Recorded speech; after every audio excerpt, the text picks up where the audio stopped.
ભારત માતા કી જય। આજરોજ પંચમહાલ જિલ્લાના કાલોલ તાલુકાના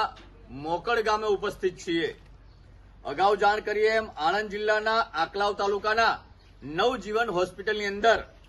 પ્રિયંકાબેન દર્શનસિંહ ચૌહાણ જે બેનનું ડોક્ટરના ઘોર બેદરકારીના કારણે મૃત્યુ થયું અને જેના કારણે આજરોજ આ પ્રિયંકાબેનનું બેસણું રાખેલું હતું, જેમાં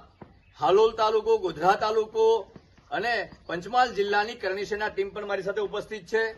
આણંદ જિલ્લામાં જે ભાઈઓ કરણી સેનામાં છે એ પણ ઉપસ્થિત છે। અમે લોકો આજે આ બેનના બેસણામાં આવ્યા હતા, પરિવારની શુભેચ્છા મુલાકાત કરી અને આવનારા સમયમાં ખૂબ મજબૂતાઈ સાથે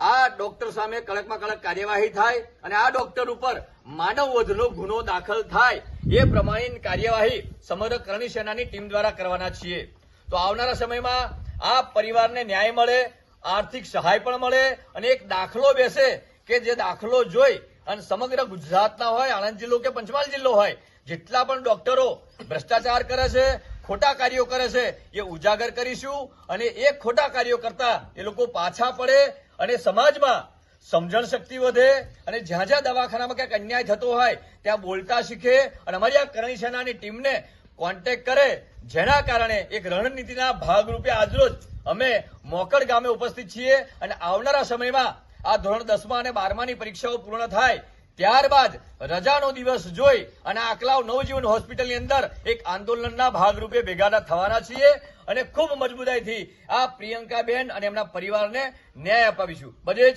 ભારત માતા કી જય, ભારત માતા કી જય, બોલો કરણી માતા કી જય।